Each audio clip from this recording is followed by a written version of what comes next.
السلام علیکم ورحمۃ اللہ وبرکاتہ۔ آج ہم سورہ غاشیہ پڑھیں گے۔ یہ مکی سورت ہے، اس میں 26 آیات ہیں۔ آج کا سبق آیت نمبر 1 سے آیت نمبر 10 تک مکمل تجوید کے ساتھ پڑھیں گے۔ بسم اللہ الرحمن الرحیم۔ هل أتاك حدیث الغاشیہ۔ هل أتاك، تا کے اوپر کھڑا زبر ہے، اس کو ایک الف کے برابر کھینچ کر پڑھیں گے۔ هل أتاك حدیث، یہاں پر یا مدہ ہے حدی، یا ساکن سے پہلے والے حرف کے نیچے زیر ہے، اس کو یا ساکن کا اس کو یا مدہ کہا جاتا ہے۔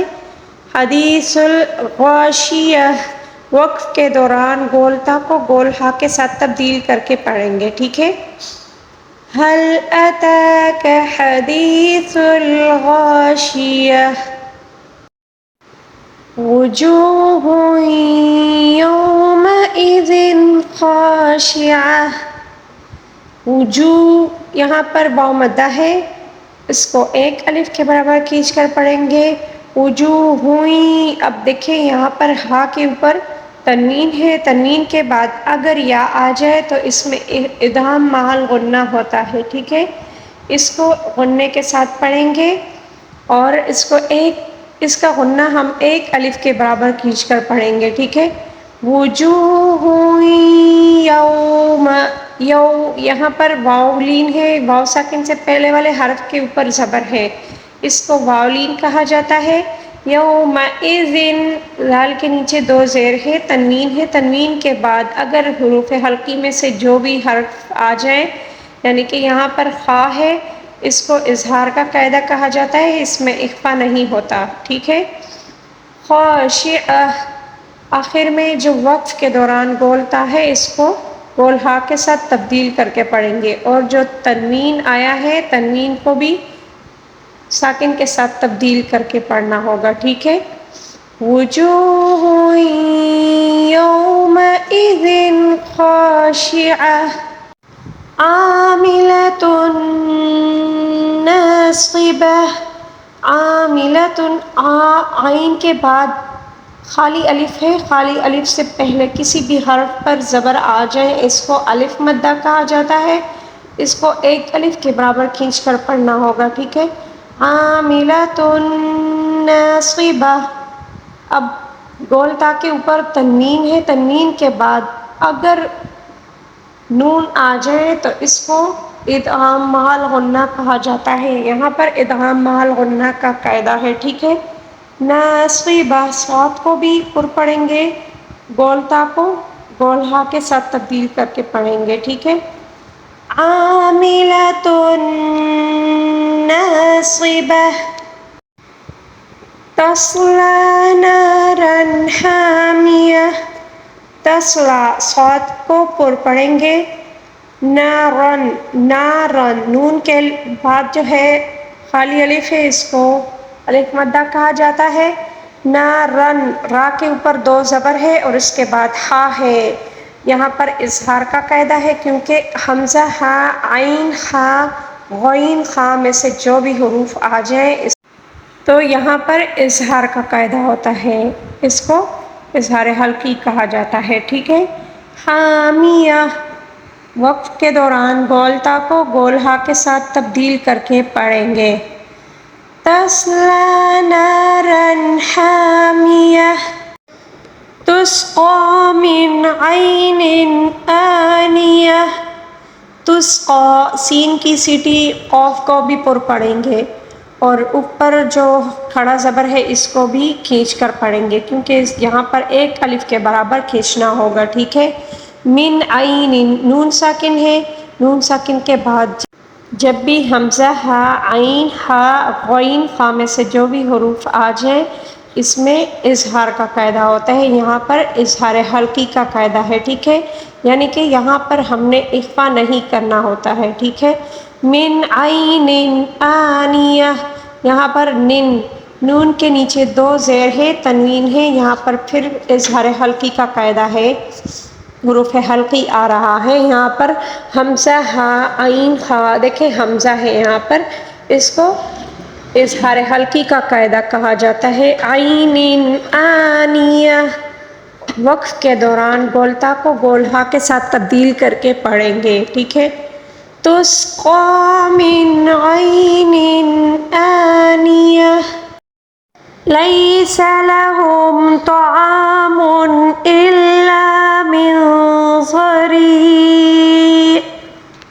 لیسا یہاں پر یالین ہے، یا ساکن سے پہلے والے حرف پر زبر ہے، اس کو یالین کہا جاتا ہے۔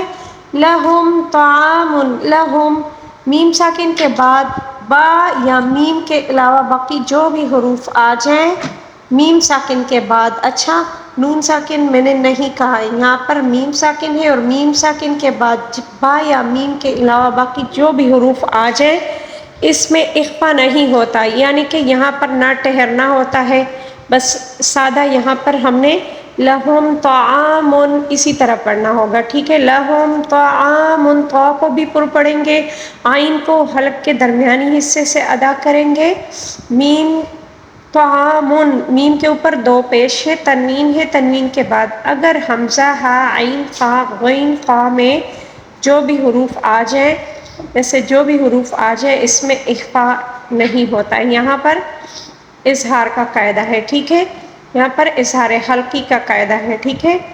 إِلَّا مِن ضَرِيعٍ، من یہاں پر نون ساکن کے بعد اظہار حلقی یا لام را، حروف حلقی یا لام را کے علاوہ باقی 15 حروف میں سے جو بھی حروف آ جائیں اس میں اخفا ہوتا ہے، ٹھیک ہے، اس کو اخفاء شفوی کہتے ہیں، من غریع، من غریع، اسی طرح، ٹھیک ہے۔ اور غین کے نیچے جو دو زیر ہے وقف کے دوران تنوین کو ساکن کے ساتھ تبدیل کر کے پڑھیں گے، ٹھیک ہے۔ لیس لہم طعام الا من ضریع لا يسمن ولا يغنی من جوع۔ لا یسمن، لا یہاں پر لام کے بعد خالی الف ہے اور خالی الف کے سے پہلے والے حرف کے اوپر جب بھی زبر آ جائیں اس کو الف مدہ کہا جاتا ہے۔ الف مدہ کو ہم لازمی استعمال کریں گے کیونکہ اس کے اوپر اعراب نہیں ہے، پھر بھی ہم اس کو استعمال کریں گے، اس کو پڑھیں گے، اس لیے اس کو الف مدہ کہا جاتا ہے، یہ ایک قاعدہ ہے، ٹھیک ہے۔ یسمینو سین کی سیٹی، ولا یہاں پر پھر الف مدہ ہے، لام کے بعد خالی الف ہے اور خالی الف سے پہلے جب بھی زبر آ جائے اس کو الف مدہ کہا جاتا ہے، اس کو پڑھیں گے لازمی، ٹھیک ہے۔ ولا یغنی، نی یہاں پر یا مدہ ہے، اس کو بھی ایک الف کے برابر کھینچ کر پڑھیں گے، من جوع، من، اب دیکھیں یہاں پر نون ساکن ہے، نون ساکن کے بعد والے حرف جیم جو ہے یہاں پر آیا ہے، یہ 15 والے حروف میں سے ایک حرف ہے، ٹھیک ہے، اس لیے اس کو اخفا کے ساتھ پڑھیں گے، یہاں پر نہ اظہار کا قاعدہ ہے اور نہ لام را ہے، ٹھیک ہے۔ اگر نون ساکن کے بعد یا تنوین کے بعد لام را یا حروف حلقی میں سے جو بھی حروف آ جائے اس میں اخفا نہیں ہوتا، ٹھیک ہے۔ اب یہاں پر اس کے علاوہ باقی جو بھی حروف آ جائے اس پہ غنہ ہوتا ہے، ٹھیک ہے، اخفا ہوتا ہے یہاں پر۔ من جوع، اب دیکھیں جو یہاں پر پھر واو مدہ ہے اور وقف کے دوران جب بھی ہم کسی حرف کو یہاں پر کسی حرف کے اوپر زبر، زیر، پیش یا دو زیر یا دو پیش جب بھی آ جائے اس کو وقف کے دوران ساکن کے ساتھ تبدیل کر کے پڑھیں گے، تو جب یہاں پر ساکن آ جائے اور اس سے پہلے واو مدہ ہو تو اس کو ہم 3 الف کے برابر کھینچ کر پڑھیں گے، ٹھیک ہے۔ من جوع، ایسے، ٹھیک ہے۔ لا یسمن ولا یغنی من جوع وجوہ یومئذ ناعمہ، وجوہ یہاں پر واو کو گول ہونٹوں کے ساتھ پڑھنا ہوگا، ٹھیک ہے۔ وجو، یہاں پر وجو واو مدہ ہے، اس کو بھی ایک الف کے برابر کھینچ کر پڑھیں گے۔ وجوہ، یہاں پر ہا کے اوپر دو پیش ہے، تنوین ہے، تنوین کے بعد جب بھی یا آ جائے تو اس کو ادغام مع الغنہ کہا جاتا ہے، یعنی کہ ہم نے غنے کے ساتھ ملا کر پڑھنا ہوگا، ٹھیک ہے۔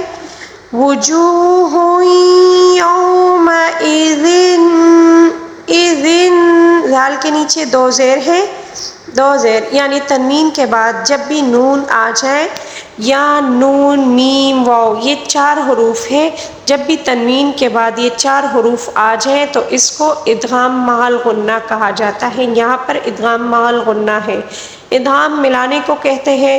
لازمی بات ہے جب یہاں پر تنوین کے بعد یا نون میم واو چار حروف میں سے جو بھی حرف آ جائے اور اس کے اوپر تشدید ہو، یعنی کہ شد ہو یہاں پر، تو اس کو ہم نے ادغام مع الغنہ کے ساتھ پڑھنا ہوگا، ٹھیک۔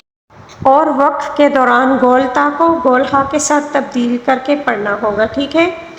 وجوہ یومئذ ناعمہ لسعیہا راضیہ، لسعیہا، سین کی سٹی اور عین کو حلق کے درمیانی حصے سے ادا کریں گے، اور عین کے اوپر جب بھی ساکن آ جائے اس کو ہلا کر نہیں پڑھتے، یہاں پر لوگ زیادہ تر اس کو ہلا کر پڑھتے ہیں، حالانکہ یہ غلط ہے۔ ہلانے والے حروف جو ہے وہ قاف، قو، با، جیم، دال، 5 حروف ہے، اس کو ہلا کر پڑھتے ہیں، یعنی کہ قلقلے کے ساتھ پڑھتے ہیں، یہاں پر کوئی قلقلے کا حروف نہیں ہے، ٹھیک ہے۔ لسعیہا، ہا، یہاں پر آگے ہا کے بعد جو خالی الف ہے اس کو الف مدہ کہا جاتا ہے، اس کو ایک الف کے برابر کھینچ کر پڑھیں گے۔ لسعیہا، اسی طرح، ٹھیک ہے۔ راضیہ، را کو بھی پر پڑھیں گے، اور اس کے اگلا والا حرف جو ہے خالی الف ہے، اس کو بھی استعمال کریں گے کیونکہ یہ الف مدہ ہے، اس کو ایک الف کے برابر کھینچ کر پڑھنا ہوگا۔ راضیہ، گول تا کو گول ہا کے ساتھ تبدیل کر کے پڑھنا ہوگا، ٹھیک ہے۔ لسعیہا راضیہ فی جنت عالیہ، فی، یہاں پر یا مدہ ہے، اس کو بھی ایک الف کے برابر کھینچ کر پڑھیں گے۔ جنت، یہاں پر نون مشدد کا غنہ بھی ہے، اس کو ایک الف کے برابر کھینچ کر پڑھیں گے۔ تن، تن، یہاں پر تنوین ہے، تنوین کے بعد اگر اظہار حروف حلقی میں سے جو بھی حرف آ جائے اس میں اظہار کا قاعدہ ہوتا ہے، ٹھیک ہے، یہاں پر اظہار حلقی کا قاعدہ ہے، ٹھیک ہے۔ عالیہ، آ، عین کے بعد خالی الف ہے، اس کو الف مدہ کہا جاتا ہے، اس کو بھی لازمی پڑھیں گے، ٹھیک ہے، کیونکہ خالی الف سے پہلے جب بھی کسی بھی حرف پر زبر آ جائے اس کو الف مدہ کہا جاتا ہے، اس کو ہم پڑھیں گے، ٹھیک ہے۔ بی جن